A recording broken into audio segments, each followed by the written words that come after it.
नमस्कार साथियों, daily current affair class में आप सबका स्वागत है। आइए हम देखेंगे उन महत्वपूर्ण घटनाओं को जो एग्जाम को लेके आने वाली महत्वपूर्ण साबित होगा। जैसे यूपीएससी, बीपीएससी जो भी आने वाले एग्जाम उसको लेके काफ़ी महत्वपूर्ण साबित होगा। तो चलिए हम लोग चलते हैं अपने क्वेश्चन की तरफ और देखते हैं क्या रहा खास जिसको लेके एग्जाम में महत्वपूर्ण होगा।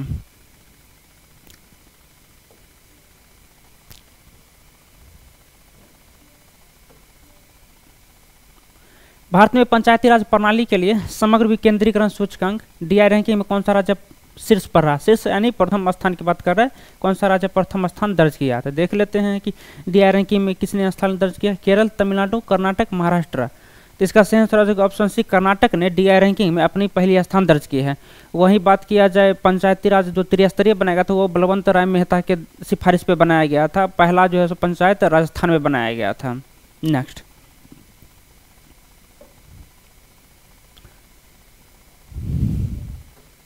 राज्यों में पंचायतों को विकेंद्रीकरण की स्थिति पर रिपोर्ट तैयार करने की जिम्मेवारी किस समिति की है? ये देख लेते हैं किस समिति द्वारा जो है सो पंचायती राज की जिम्मेवारी ली जाती है। नीति आयोग द्वारा? एकदम नहीं, नीति आयोग का काम है कि योजनाओं को लेके तैयार करना, न कि पंचायतों को लेके। पंचायती राज मंत्रालय, भारतीय लोक प्रशासन संस्थान, बिल्कुल सही बात है। देखिए, पंचायतों को विकेंद्रीकरण करने का कार्य पंचायती राज मंत्रालय की ही है। वित्त आयोग? एकदम नहीं। राष्ट्रीय ग्रामीण विकास संस्थान? एकदम नहीं। इसका सही आंसर ऑप्शन बी, पंचायती राज मंत्रालय भारतीय लोक प्रशासन संस्थान द्वारा पंचायती विकेंद्रीकरण को तैयार किया जाता है। नेक्स्ट,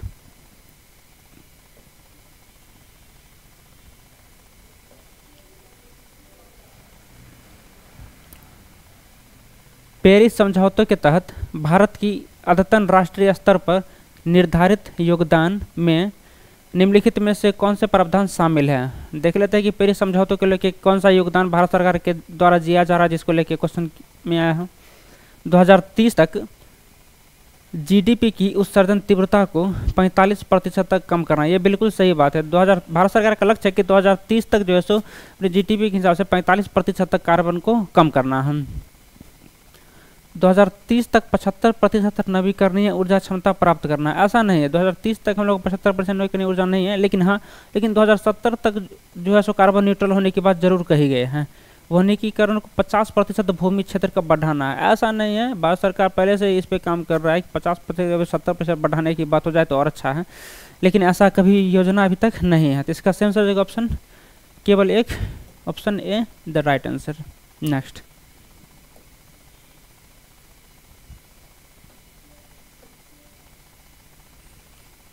पंचायती विकेंद्रीकरण सूचकांक के ढांचा आयाम में कौन सा राज्य प्रथम स्थान पर है? देखिए, पंचायती विकेंद्रीकरण को लेकर बात कर रहा है तो इस पर देख लेते हैं कौन सा राज्य प्रथम स्थान पर रहा। तो कर्नाटक, केरल, महाराष्ट्र, गुजरात। इसका सही आंसर होगा ऑप्शन बी, केरल के द्वारा जो है सो पंचायती विकेंद्रीकरण सूचकांक में शीर्ष स्थान अर्थात प्रथम स्थान हासिल की है, दर्ज की है। नेक्स्ट,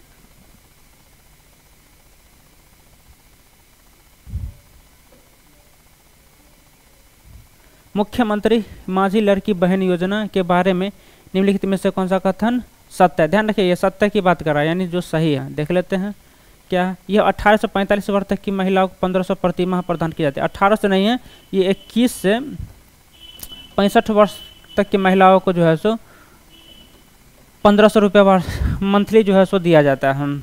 इसमें तमिलनाडु में शुरू किया गया था, एकदम ना। यह महाराष्ट्र सरकार द्वारा चालू किया गया है। यह महाराष्ट्र सरकार द्वारा चालू किया गया है मुख्यमंत्री माझी लड़की बहन योजना। अन्य सरकारी योजनाओं से लाभ प्राप्त करने वाली महिलाएं अयोग्य मान जाती है। बिल्कुल, जो अन्य योजना में ऑलरेडी सरकार से लाभ हासिल कर ही रहा उसको जो है सो हर एक योजना एक ही इंसान को देना उचित नहीं है। इसके लिए जो सरकार यह प्रयास कर रहे हैं। महाराष्ट्र सरकार अयोग्य लाभार्थियों में से वितरित धन वापस लाने जा रही है। एकदम, जिसके पास कोई भी योजना के तहत धन मिल गया उसे वापस लेना संभव नहीं, ये सरकार का रूल है। जिसके पास जो धन चला गया वो धन उसकी के पास रहेगा। तो इसका आंसर हो जाएगा ऑप्शन सी, अन्य सरकारी योजनाओं से लाभ प्राप्त करने वाली महिलाएं योग्य मानी जाती है। इस पर सुप्रीम कोर्ट ने आपत्ति जताया था कि कोई भी सरकार जो है सो सेंट्रल हो चाहे स्टेट गवर्नमेंट हो, कोई भी योजना खासकर फ्री की योजना चुनाव के समय में नहीं लाया जाए। नेक्स्ट,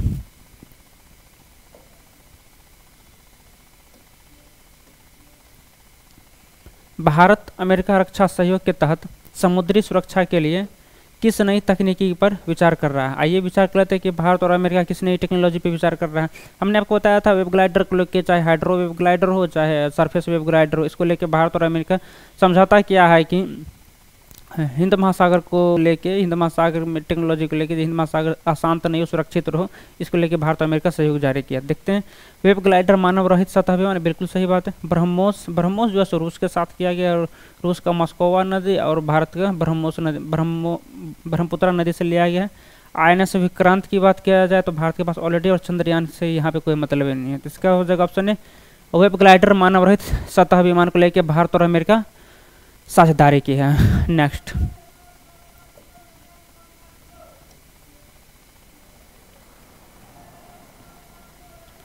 किस देश ने हाल ही में बड़ी संख्या में अवैध भारतीय प्रवासियों को निर्वासित किया है, जिसमें भारत में राजनीतिक बहस छिड़ गई है। देखिए हमने आपको बताया था कि अमेरिकी सरकार जो है सो जो भी अमेरिका में अवैध तरीके से लोग चले गए थे उसे अपनी देश से वापस भेज रहा है, चाहे भारत हो चाहे फिर कोई अन्य देश हो, चाहे मैक्सिको, कनाडा हो, जो भी देश हो उसे वापस भेज रहा है। इसी में भारत के भी जो अवैध तरीके से अमेरिका में चले गए थे उसे भेजा गया था। आपको मैंने बताया था कि पंजाब में अमेरिकी सेना, वायुसेना के द्वारा भेजा गया था 106 लोगों को। तो हम लोग चलते हैं अपने क्वेश्चन की तरफ, और क्या है देख लेते हैं। यूके एकदम नहीं होगा, ये यूरोपीय संघ है। संयुक्त राज्य अमेरिका, ये बिल्कुल सही बात है। ये संयुक्त राज्य अमेरिका के द्वारा जो भारत से अवैध चले गए थे उन्हें भेजने की तैयारी में है। नेक्स्ट,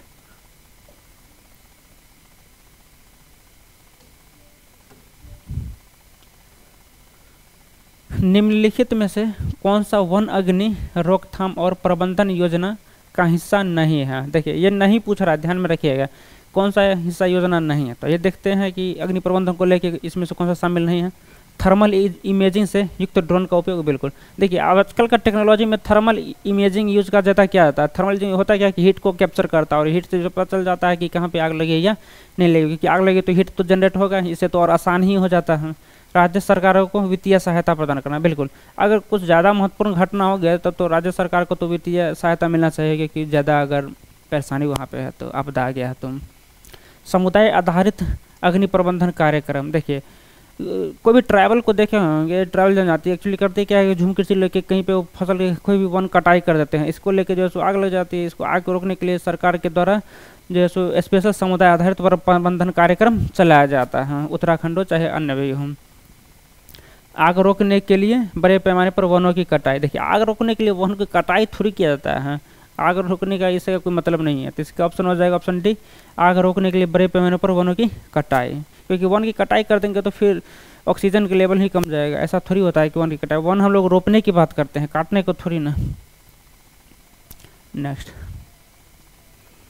हाल ही की रिपोर्ट के अनुसार किस राज्य की गैर नवीकरणीय बिजली उत्पादन क्षमता सबसे अधिक है। देखिए गैर नवीकरणीय बिजली की बात कर रहा तो इसके लेके कौन सा राज्य सबसे ज़्यादा शीर्ष पे है, तो देखते हैं तमिलनाडु, महाराष्ट्र, गुजरात, उत्तर प्रदेश। हमने आपको पहले ही बताया था कि महाराष्ट्र में गैर नवीकरणीय बिजली का उपयोग सबसे ज़्यादा किया जा रहा है, क्योंकि महाराष्ट्र में ऐसा माना जाता है कि सबसे ज़्यादा इंडस्ट्री वहीं और सबसे ज़्यादा बिजली का उपयोग वहीं किया जा रहा है। तो इसको लेके इसका सेंस लॉजिक ऑप्शन भी महाराष्ट्र सरकार के द्वारा सबसे ज़्यादा गैर नवीकरणीय बिजली का उपयोग किया जाता है, वही सबसे ज़्यादा नवीकरणीय उपयोग में राजस्थान शीर्ष पे है। राजस्थान में सबसे विश्व का सबसे ज़्यादा बड़ा सोलर प्लांट लगाया गया है जोधपुर में, 2245 मेगावाट का लगाया गया। हाँ, तो सबसे ज़्यादा अगर गैर नवीकरणीय पूछे तो महाराष्ट्र, सबसे ज़्यादा अगर नवीकरणीय पूछे तो वो राजस्थान हो जाएगा। नेक्स्ट, निम्नलिखित में से कौन सा भारत की नई जलवायु प्रतिबद्धताओं के तहत एक पहल नहीं है। देखिए नहीं की बात कर रहा है, इस पर ध्यान रखिएगा नहीं तो गड़बड़ा जाएगा। नहीं जो है सो बहुत महत्वपूर्ण हो जाता है हर क्वेश्चन के लिए। 2050 तक नेट जीरो लक्ष्य एकदम नहीं। 2030 तक गैर जीवाश्म ईंधन से 50% स्थापित क्षमता प्राप्त करना, देख लेते हैं। 2030 तक जीडीपी उत्सर्जन तीव्रता को 45% कम करना है, ये बिल्कुल सही बात है। हरित हाइड्रोजन विकसित के लिए राष्ट्रीय हाइड्रोजन मिशन, ये भी सही है। देखिए ये पूछा है पहल नहीं है तो ये नहीं होगा, क्योंकि भारत का लक्ष्य है कि 2070 तक जो है सो कार्बन न्यूट्रल करना है, तो 2050 तक नेट जीरो की बात कर रहा है, तो एकदम नहीं हो जाएगा, यानी ऑप्शन ए इसका सेम है। देखिए क्योंकि हमने आपको बताया था कि भारत की नई जलवायु प्रतिबद्धताओं के लिए एक पहल नहीं की बात कर रहा है, तो भारत का लक्ष्य है कि 2070 तक कार्बन न्यूट्रल होना, और ये पहला ऑप्शन में बोला है 2050 तक, ये बिल्कुल नहीं हो जाएगा, बाकी अन्य 3 सही है। नेक्स्ट,